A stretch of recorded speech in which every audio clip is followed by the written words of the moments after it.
नमस्कार, मेरा नाम ज्ञानेश्वर है और मेरे साथ न्यूज रूम में हैं आलोक कुमार रंजन जी। देश के जाने माने कानूनी जानकार हैं और कानूनी शिक्षक भी हैं।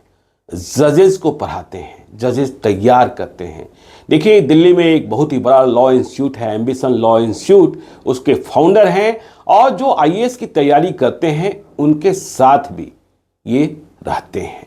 तो आलोक जी, आपका स्वागत करते हुए एक सवाल लेना चाहते हैं आपके साथ। तो कानूनी पक्ष पर ही हम बात करते हैं अपने दर्शकों के लिए कि देखिए, यह शिकायत बार बार मिलती है कि पुलिस अचानक बिना वारंट लिए रात को घर में घुस गई, दरवाजा तोड़ दिया और घर वाले को पता ही नहीं था कि मेरे खिलाफ कोई एफआईआर भी दर्ज है।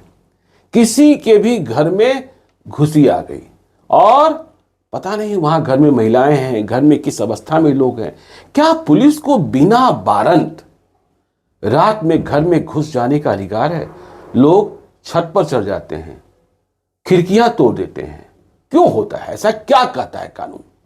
देखिए, मैं आपको बताऊं कि जो सीआरपीसी है हमारी, यानी दंड प्रक्रिया संहिता, उसका जो अध्याय 5 है जिसमें सेक्शन 41 to 60 है, उसमें ये अधिकार पुलिस को प्राप्त है कि वो संज्ञेय अपराध के केस में वो कंप्लेंट के आधार पर, इंफॉर्मेशन के आधार पर, सस्पिशन के आधार पर या सूचना के आधार पर, जो उसको सूचना मिली हुई है, इस आधार पर पुलिस जो है आपको गिरफ्तार कर सकती है। मतलब हत्या, लूट, डकैती, रेप जैसे मसलों में गिरफ्तार कर सकती है। या तो उसको सूचना मिली है, या उसको कोई सस्पिशन है, या उसके पास कोई इंफॉर्मेशन है, या कोई कंप्लेंट है, उन आधार पे भी, सस्पिशन में भी अरेस्ट कर सकती है। बिना वारंट के गिरफ्तार कर सकती है। सेक्शन 41 ये कहता है।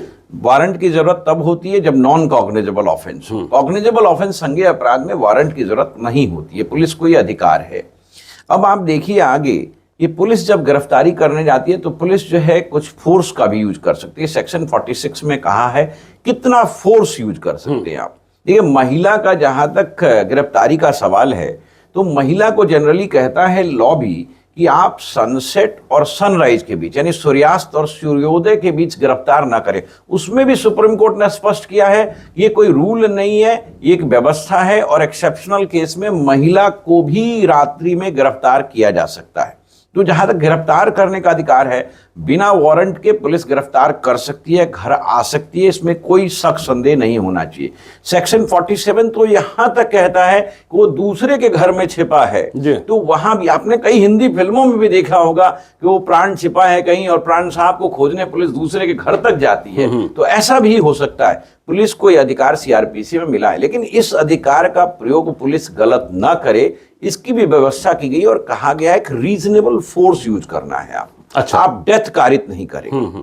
डेथ कारित करेंगे तभी जब बहुत ही एक्स्ट्रा एक्सेप्शनल सिचुएशन हो, अदरवाइज आप डेथ नहीं कारित कर सकते। रीजनेबल फोर्स अरेस्ट करने में आप यूज कर सकते हैं। नहीं, आपने कहा, लेकिन बात यह है जो मैं जानना चाहता था कि हमें तो पता ही नहीं था कि मेरे खिलाफ कोई एफआईआर हो गया या मेरे खिलाफ कोई शिकायत पहुंच गई है।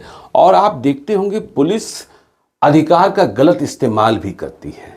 क्या यह कानून नहीं कहता है कि जिन्हें आप गिरफ्तार करने के लिए अचानक रात को आ धमके हैं, उन्हें आप सूचित भी कर सकते थे कि थाना आकर सरेंडर कर दीजिए? बिल्कुल, आपका सवाल बहुत ही सही है। आपको बताऊं, सेक्शन 41A में सीआरपीसी के ये भी लिखा गया है कि आप पुलिस जो है नोटिस ऑफ एक्यूजेशन एक प्रकार से दे दे और उनको बुला करके उनसे पहले पूछताछ करे। यदि पुलिस सेटिस्फाई ना होती है तो अरेस्ट करे। अभी आपको पता होगा कि ऐसे ही 498 का एक धारा है जिसमें हम लोग डॉरी एक्ट, डॉरी की बात करते हैं, तो उसमें भी ये कहा गया कि आप तुरंत अरेस्ट ना करें। तो अरेस्ट में यदि आप 7 साल से कम का सजा का अपराध है और आप गिरफ्तार करते हैं तो उसके लिए भी आपको रीजन देना है, रिटन रीजन देना है। नहीं करते हैं तो भी देना है और करते हैं तो भी देना है। तो देखिए, ना माकूल जो निर्बंधन हो सकते हैं, जो रीजनेबल रिस्ट्रिक्शन हो सकते हैं, वो लॉ में लगाया गया है। अब ये व्यक्ति पर निर्भर करता है कि वो पावर का गलत इस्तेमाल ना करे। नहीं, मैं तो बिहार में देखता हूं कि 107 पर भी पुलिस रात को धमक जाती है। अभी अभी पटना हाईकोर्ट में सुनवाई हो रही थी, कई पुलिस अधिकारियों को फटकार भी लगी।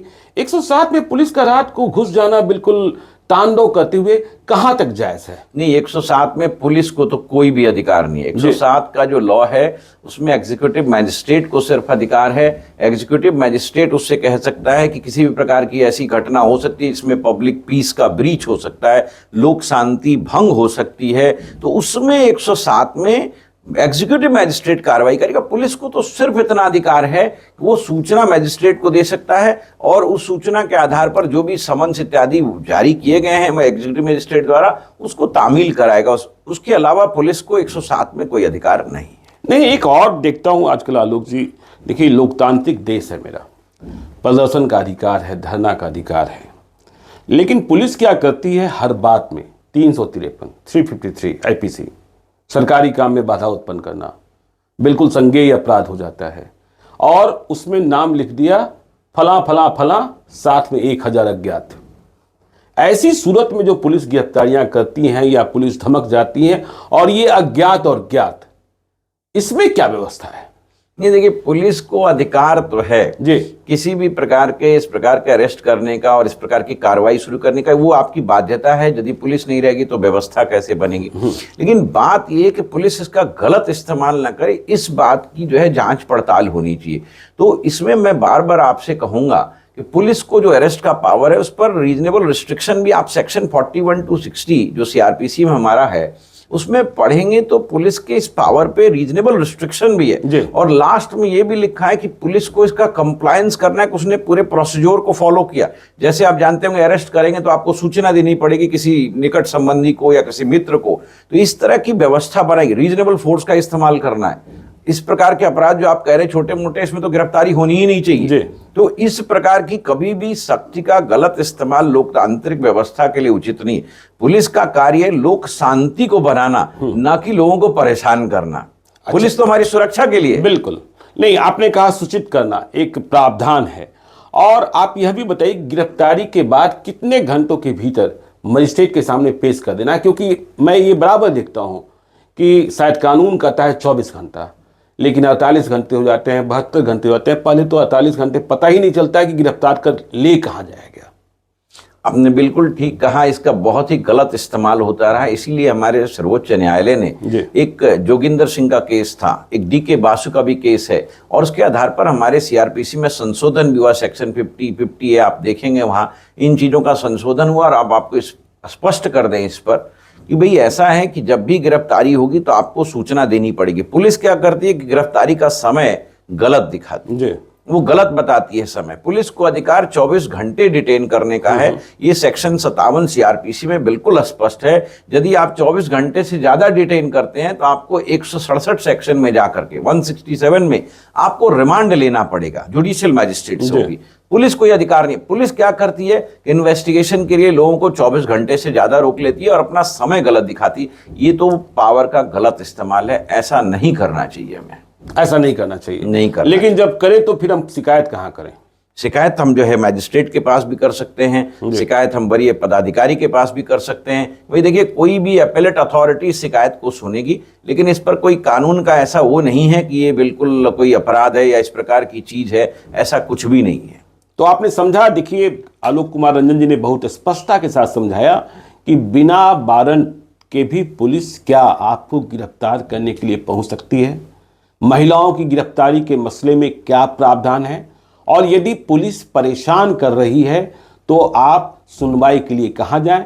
तो ऐसे ही कानूनी पक्ष को लेकर हम आपके सामने आते रहते हैं और आप देखते रहिए हमारे चैनल को लगातार। यदि अब तक आपने हमारे यूट्यूब चैनल को सब्सक्राइब नहीं किया है तो जरूर कर लीजिएगा, और यदि इस वीडियो को फेसबुक पेज के माध्यम से देखें तो पेज को लाइक कीजिएगा, ट्विटर पर भी हमें फॉलो कीजिए। धन्यवाद।